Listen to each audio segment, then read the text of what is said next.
Okay, we'll get going in a second here. Sorry for the delay.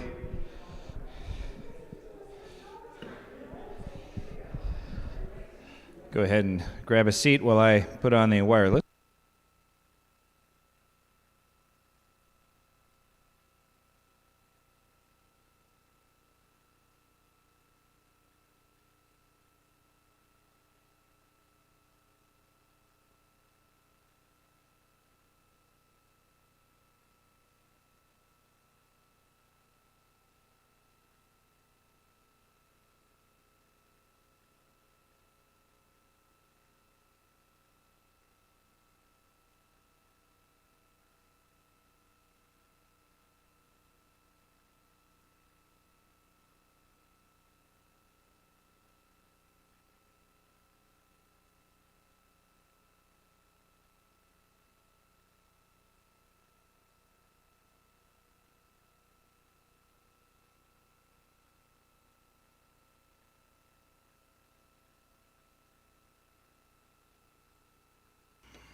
Okay.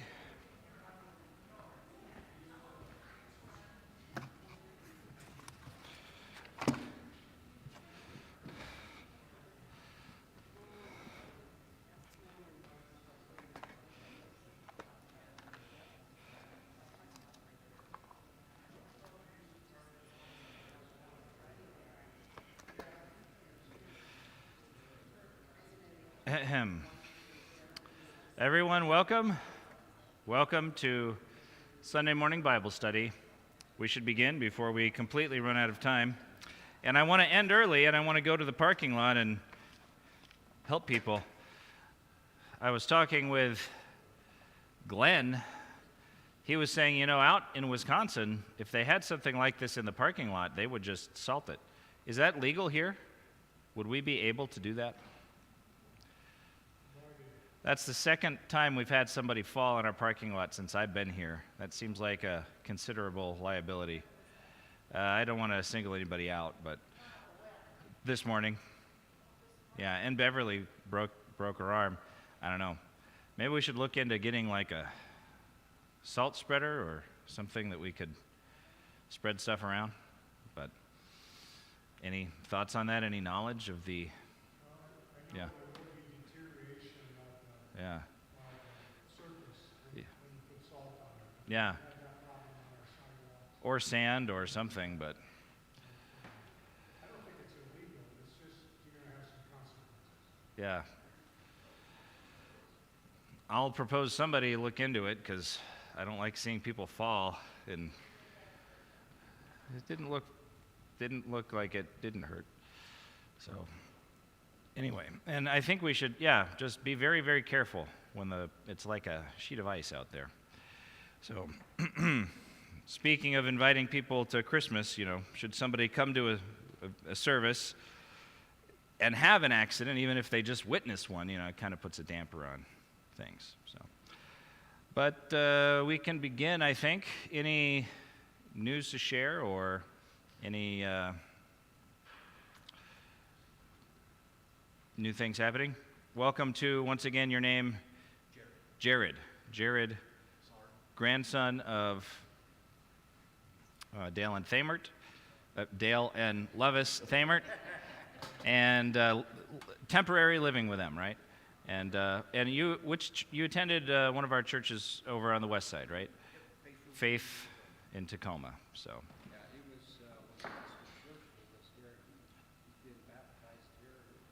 Oh, you're baptized here. Cool. Well, there you go. Great to have you.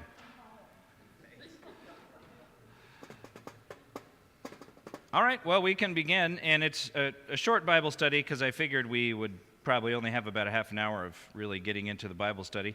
I thought I'd just open with an easy question.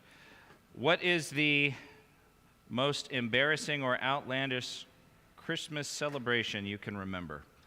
Anybody have, or funny, anyone have something really funny or noteworthy happen at a Christmas celebration? Yep.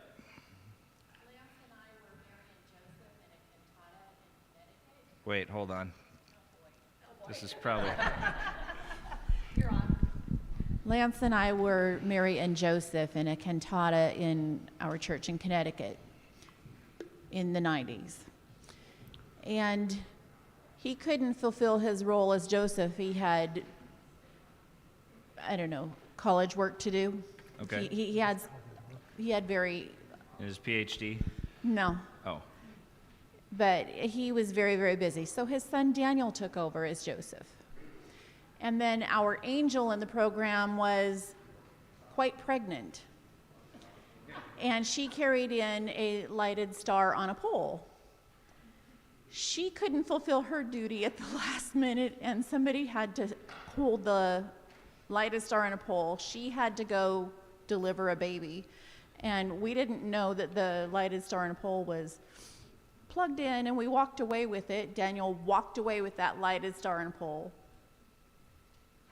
And poof, it unplugged. It was no longer lit. It just Oh. was kind of a silly moment, caught probably on video. okay. Somewhat embarrassing. A little bit. Yeah. Especially if you're on stage, or were you on? You were We up were in up front in the of. front Okay. and yeah, walking out in front of everybody. Yeah. Cool.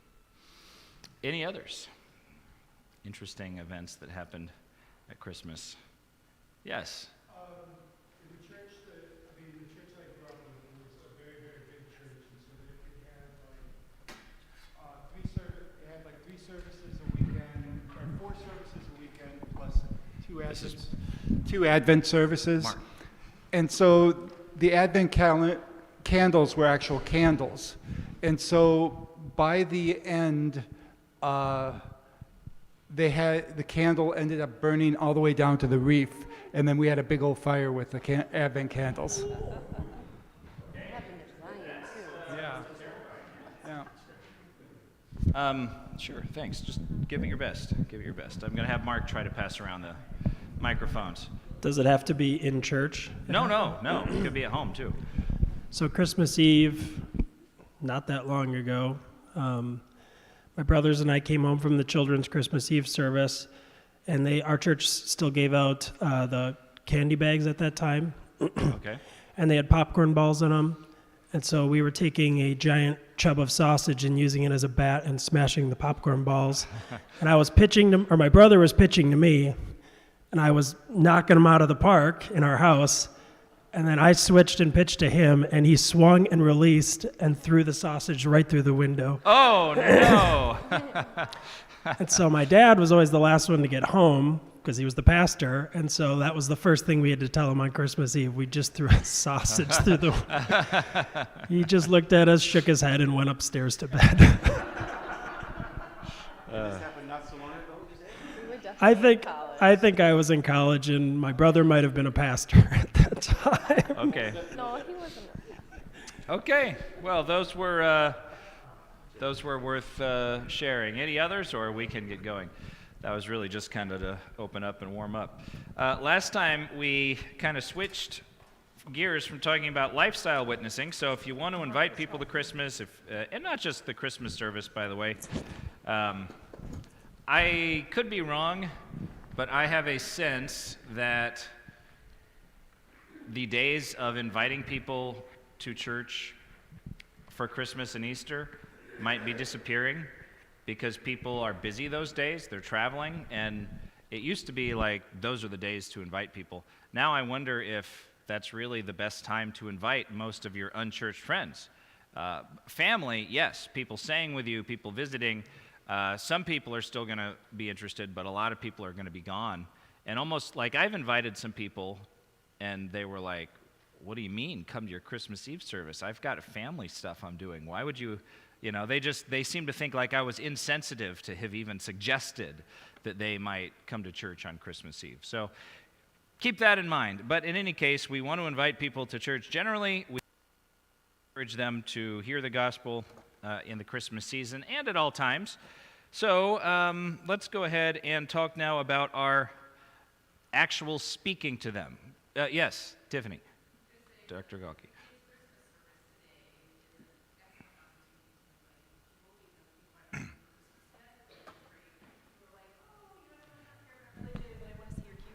Yeah, excellent point. A children's service is a great opportunity to invite people. And not just your family, but your friends, your neighbors, your coworkers, anybody who has an interest in, your kids. So, great point. I do wonder if we shouldn't have some kids singing, maybe on Christmas. Maybe that wouldn't be a school thing, but a church thing. Yeah, any other comments before we get into it? All right, so how we actually speak, we were looking at 1 Peter, and we had just gotten into it when we ended, so we'll look at it more closely. 1 Peter 3, and let's focus on not the whole thing.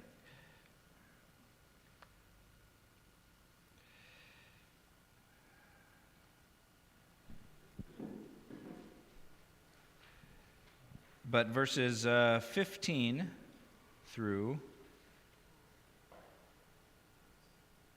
16.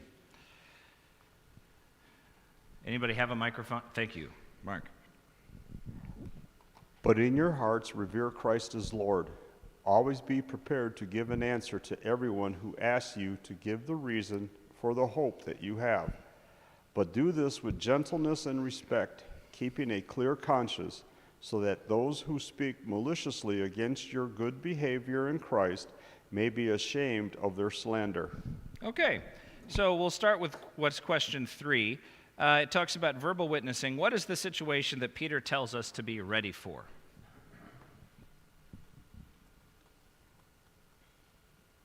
Telling anyone who asks about our reason for hope. Yeah, so I guess the idea is you hope that eventually people will ask you what you believe. I mean, you can try to get the conversation started, but maybe people will ask you. They'll be curious, especially if you're living the way that we looked about we should live in the previous verses. So then, when someone does ask us, how does he say we want to be prepared to answer?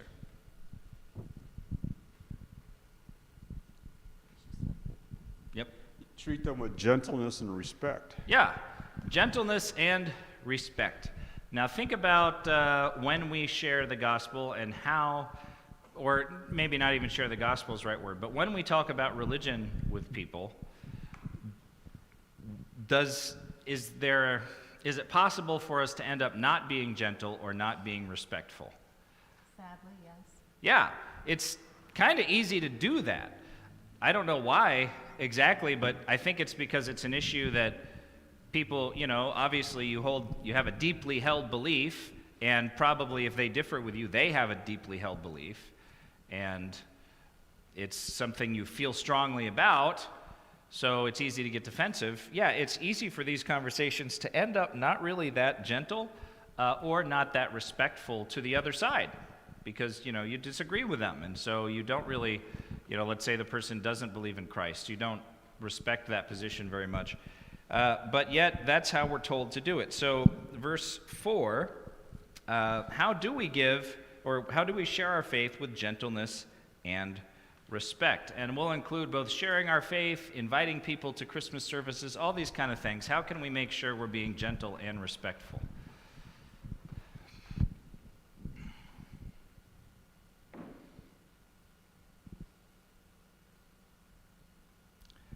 Any thoughts on how we can do that?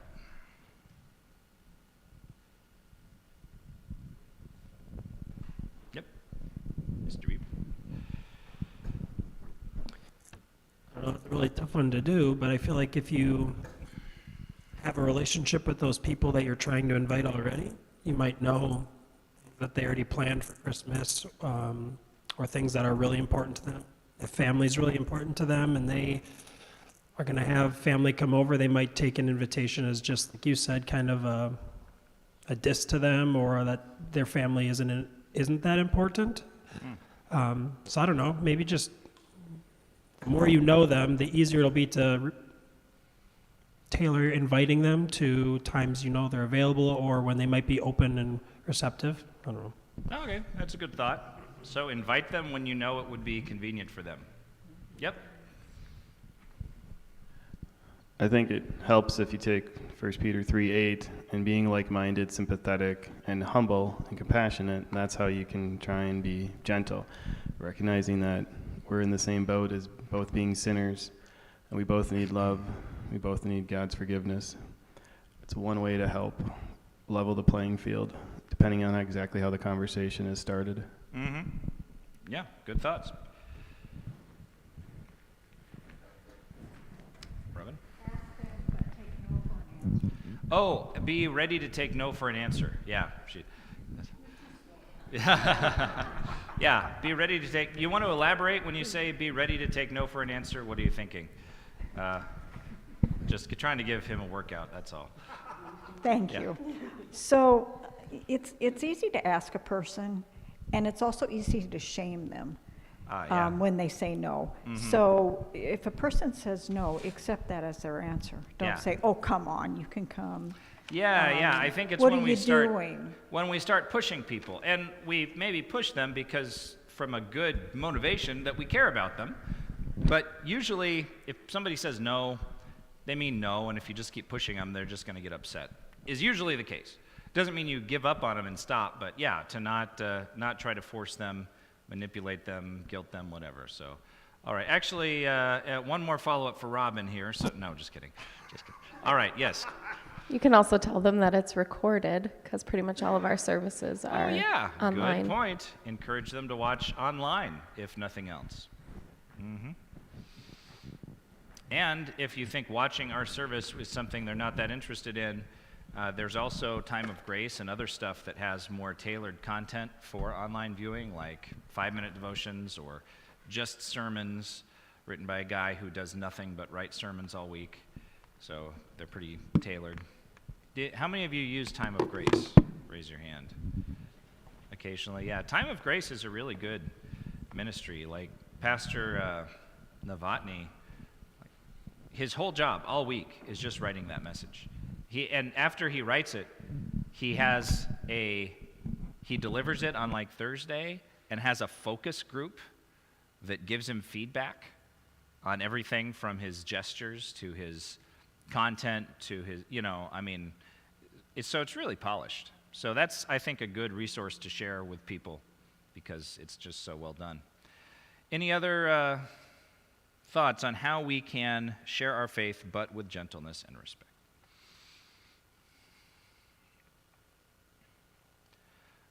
Seems good. Well, how about the opposite, or what things would not be gentle or respectful? So this doesn't have to be something from your own past, but the type of thing that could happen that would end up leading it not to be respectful.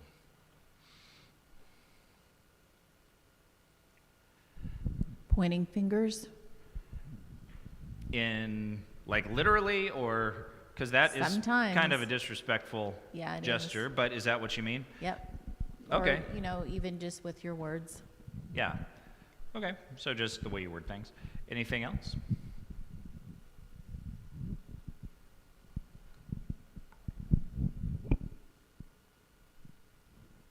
Yep. Coming at it hard with a law perspective, but at the same time acting as if you're not a sinner and they're a sinner, kind of a thing. Yeah. That can be a real turnoff for a lot of people. Yep.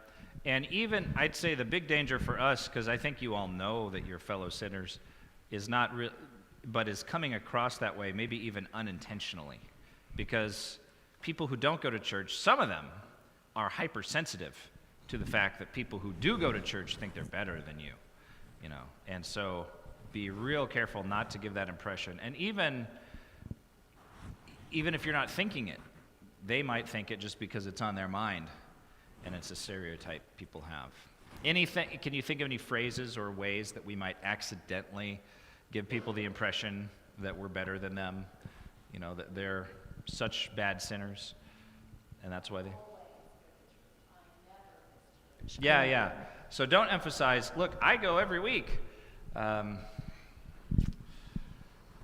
There might be a way to share that positively in a conversation if it comes up of, well, why do you go to church? Oh, because I love it so much. I wouldn't miss it. It makes my week or something. But there's also a way that you could share that info and it would be seen as, oh, I see, you're so good. So, yeah.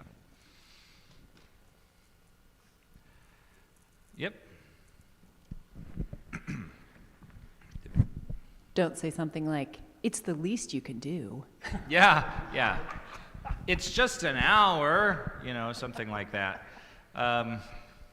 Because then it's like you're begging, All right, good. And I guess what we do, any others? Otherwise we can keep going. What we do want to do is make sure we're focused then on why they should go to church, and that is to give them a little summary of the gospel. What's the message that you're learning? Who's the God that we're praising? Those are the reasons that they should go. And so now, we don't have to read this together, because I think everybody knows this story, but turn to Luke chapter 2, the Christmas story.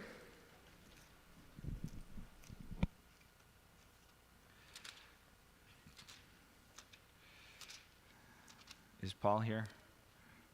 Downstairs. Okay.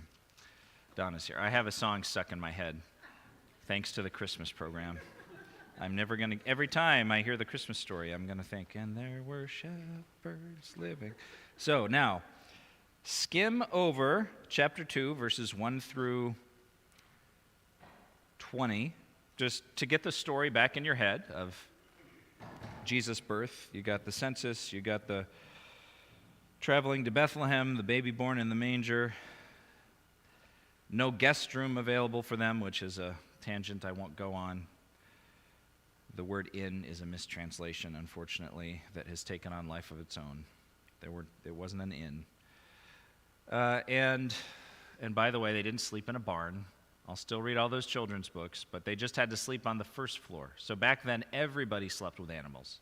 Everybody. It was like middle-aged Europe. Everybody slept with animals in their house. Usually the people slept upstairs and the animals were downstairs. Mary and Joseph were just downstairs. That's all it was. Anyway,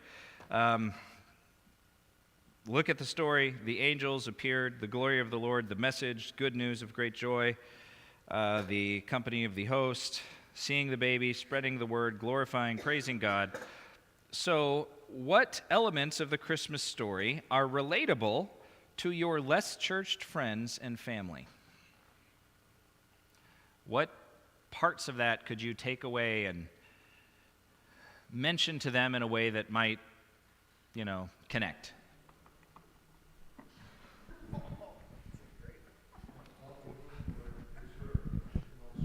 Okay, so yeah, the no space issue, probably everybody's run into that. Where did we run into that? Yeah, it's a pain when you do. There's nothing. Oh yeah, OMAC, when we ended up in the hotel. Did I tell you? You know about that hotel where we stayed in OMAC? It's where they sent the prisoners. Like when you get out of jail, they would give you a voucher to stay there for a couple days. It's not a surprise knowing that, yeah. Anyway, yes. Well, the relatable parts are being told by the government that you have to do something. Okay, yeah. So, true. Everybody can relate to that and complain about it a little bit. And then you can, find a way to share the rest of the story. But it's a good way to get into it, yeah. Anything else? The children's Christmas service revolves around verse, is it 10? Don't be afraid. Mm-hmm. And everybody has experienced fear in their life. Yeah, that's a great point of contact. That's pretty easy to get right to the heart of the message there. And if they're nervous, if they're afraid, if you are talking about the government and, all the bad things they're doing to you or going to do to you or something, you can then pivot into, but, Christmas is really all about we don't need to be afraid. And, that's, it's a good point. Great. Anything else?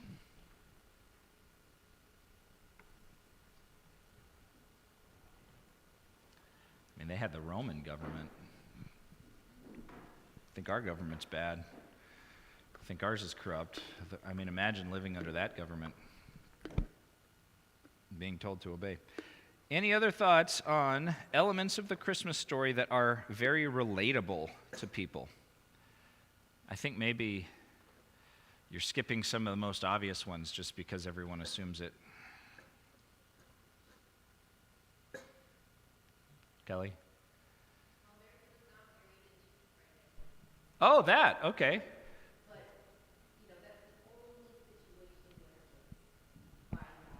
Sure, sure. Well, I think Mary's relatable to a lot of people because look at what a difficult situation she was in. Yeah, and that's a part of the story that's very appealing to people, and part of, I think, what makes it an emotional service. But you're so close to the obvious. Why is Christmas so popular? Well, I'm not going to answer that question. Okay, yeah.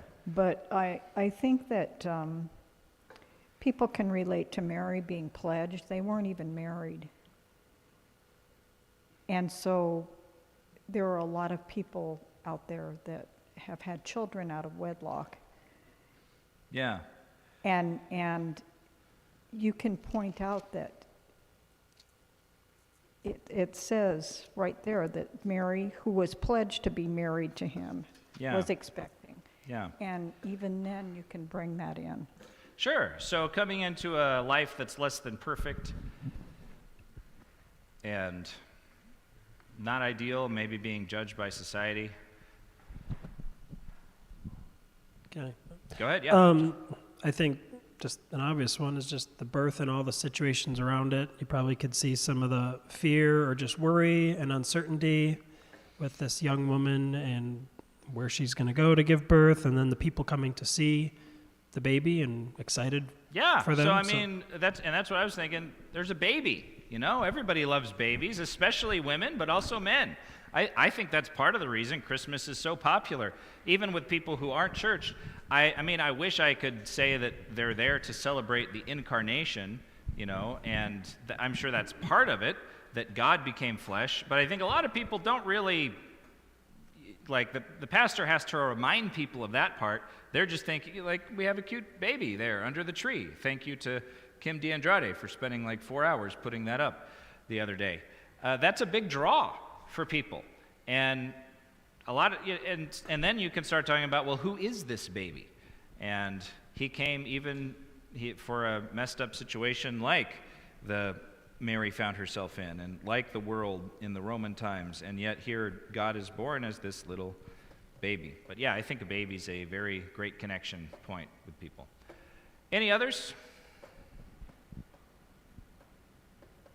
And you got to know the person you're talking to as to, you know, what they're going to be drawn to and interested in, talking about this story.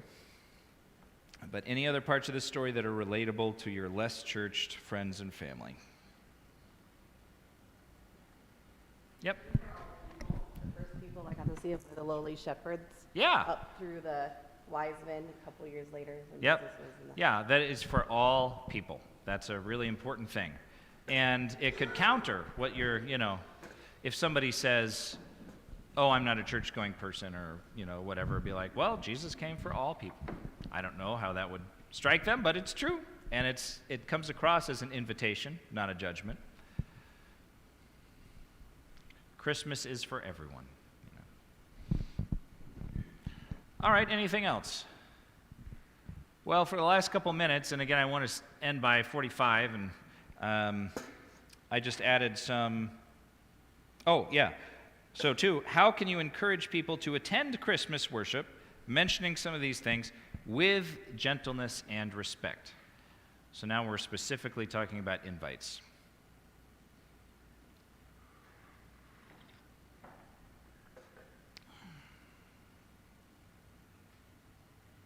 Or maybe we covered that enough with the previous question. I think we probably did. So moving on, section 3, discussion. Does anyone have any stories of successful Christmas witnessing or inviting? So have you, I mean, a success would just be you invited someone to a Christmas service and they attended. Ever had success with that? Kelly?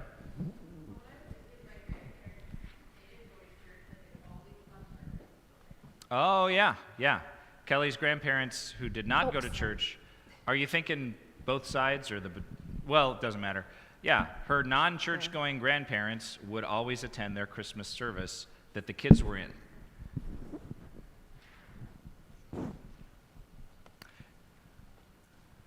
Any other successful Christmas invites or witnessing?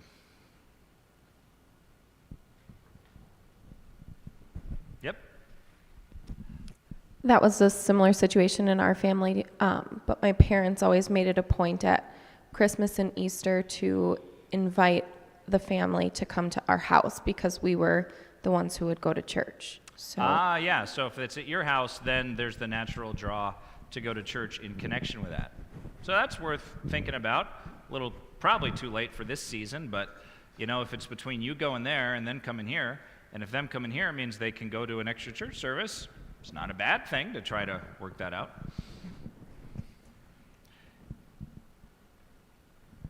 Any other thoughts? Yep. In my family, at least it's happened at Easter time, where we get together as a family, and some of them sometimes go to church and sometimes don't go to church. And so we make a point, we're going to their house, but we say, okay, when's church service?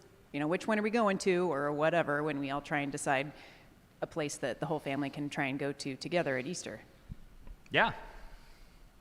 Good. Similar thing. Any others? Anybody have any, and really maybe using the word successful is inappropriate there, because really if you invited someone or you shared your faith, it's a success no matter how they responded. Has anyone ever invited someone to Christmas and they didn't attend? Do they still talk to you? Okay, so your relationship wasn't destroyed. They didn't come to church, but everything's okay. So it's all right if you invite someone and they don't come. Anyone else? You've invited someone, they didn't show up, but it was all right. So it's a great time to invite people, and you can really invite anybody, even if you don't know if they have a church. I mean, let's say, think of it from your perspective. Would you be offended by someone inviting you to their Christmas Eve service? Somebody you didn't know that well, but somebody you saw around your apartment complex or, some place you frequented? Yep. Ann? Before the Wells Church? No. Mm-hmm. After belonging to the Wells Church? That's a real toss-up. Well, I'm not A friend of asking mine if you invited go. me to a service, Yeah. and it's like, I can't. We don't do that. Well, I'm not saying you would go. I'm just saying, would you be offended that they asked? Yeah, I mean, that's my point. You wouldn't be offended if someone asked. Would you be offended if you knew a Jewish friend and they invited you to a bar mitzvah or a Hanukkah party?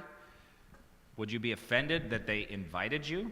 No. No? I don't It'd be think you'd be interesting offended. to go. Huh? It might be interesting to see. Yeah, right. So if you wouldn't be offended by that, why assume that somebody's going to be offended by your invitation? The only thing that would make it offensive is if you are, like we talked about earlier, really pushy, not taking no for an answer, talking down to them as though you're better than them and the only way they can redeem themselves is to come to your church. But if you just give a friendly invite, no problem. Who was it? One of Kelly's class students' mothers invited us to a thing at the Russian church. And we didn't go, but it was nice of her to invite us. And I wouldn't mind if she keeps inviting us. We probably will continue not to go. But maybe one day, if we have a really clear schedule, we'd go just to be nice, honestly. We have enough church activity for ourselves, but just because we kind of like her, we sort of feel like, well, if we had the time, we might go just to be friendly. So people might react the same way to your invitation. Maybe they're not that interested, but it sounds like an okay time, and they like you. So it's not something to be afraid of doing. Yep. I think of situations like that because I often also get, Cal and I often also get invitations from school families to stuff like that. And I think about their invitations and some are in person, some are in text. We've gotten pieces of paper, but they're not like demanding an answer right there, which I think, like you said, like I feel no pressure to necessarily go or not go, but at least the invitation was out there. Yeah.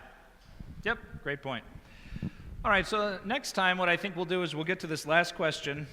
What are some ways to bring the gospel into our home celebrations at our house and at someone else's house?